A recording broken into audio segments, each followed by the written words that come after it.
Hi, I'm Michelle Bernler and I work for the Western Australian Association for Mental Health.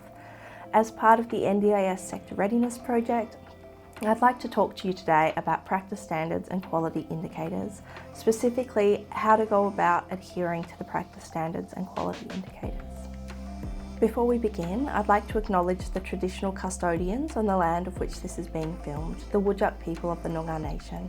I pay my respects to elders past, present, and acknowledge that this is Aboriginal land that was never ceded. I also extend those respects to any Aboriginal or Torres Strait Islander people watching today. I would also like to acknowledge the courage and contribution of people with lived experience, whether that is lived experience of mental distress or of caring for someone with mental distress.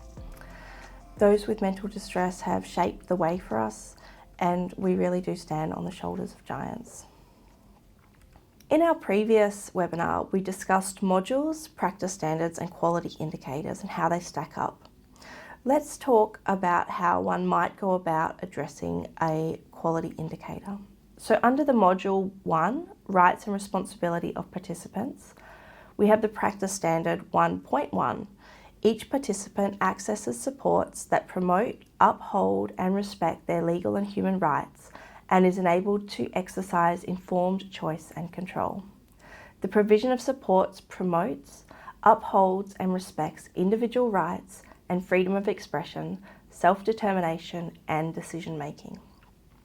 And within that practice standard, we have quality indicators. So quality indicator 1.1.1 is each participant's legal and human rights are understood and incorporated into everyday practice.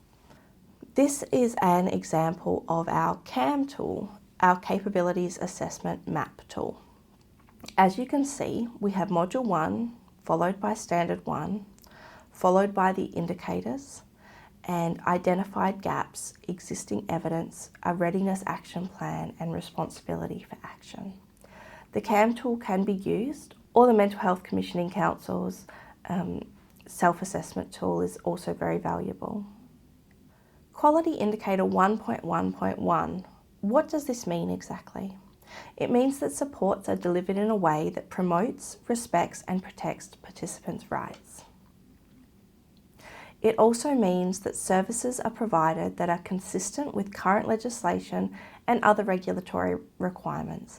This includes anti-discrimination legislation. So if you were undertaking an audit or soon to be undertaking an audit and wanted to make sure you met this criteria, these are the places you would like to look for further information. So how would you evidence that you're meeting this quality indicator? You could provide a sample service agreement showing how the human rights of the participants are enshrined within it. You could provide a staff training register showing that your staff have undergone training in human rights or anti-discrimination legislation. You could provide a feedback and complaints register, providing evidence that you are taking complaints seriously and acting on them accordingly. You could provide your consent policy and procedure, showing that you value a person's right to choose and that they are making informed choices. You could provide your annual training plan, showing future training you have planned for staff. You could provide your human resources register, showing that staff are adequately equipped to support the people they are supporting. You could provide the new participant intake checklist. You could also provide a supported decision-making policy and procedure if you have one. Your next question should be, how could we improve? Is there training available that all staff could undertake? And there is a lot of training out there by a variety of organisations that addresses human rights and anti-discrimination.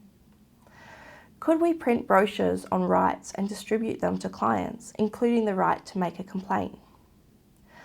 How should our practices change to embed human rights and legal requirements? This could include updating your service agreement. Or you may say, we already incorporate human rights into what we do. How do we capture that with documentation? Accessing the WAAMH Continuous Improvement Register on the Care Hub could be of great help in capturing with documentation the fact that you embed human rights into your practice. This is an example of what a continuous improvement register may look like. As you can see in the left column, you can select which relevant practice standard you are abiding by. You can then write the proposed improvement action, who it is assigned to, the target date, the priority, which can be from very high, high, low, or very low, and whether it has been completed or is in progress. The completion date, the review date, because remember, reviewing these actions is very important, and any comments needed to make sense of why these actions were undertaken or how they're being undertaken. This is an example of the core module readiness workbook. This is a great resource to use to explore the ways in which you do meet the practice standards and quality indicators and the ways in which you might be able to improve. This is an example of the Mental Health Commissioning Council's self-assessment tool. This assessment tool is fantastic because it is online and can be accessed by an auditor. The tool allows you to upload documents and any other relevant items that show that you meet the practice standard or quality indicator and link to that appropriate practice standard or quality indicator. Additionally, you could contact the NDIS Quality and Safeguarding Commission or explore their website, which has many useful resources. The NDIS community and stakeholder meetings in WA are held on the first Wednesday of every month, and you can enrol in these by contacting the NDIA. The Mental Health Commissioning Council of New South Wales provides many resources in how to meet the practice standards and quality indicators, and you can access these on their website. Finally, National Disability Services, NDIS, has many resources which are freely available too. Scanning this QR code will take you to the Care Hub NDIS Sector Legacy Toolbox. Thank you for joining us for this webinar.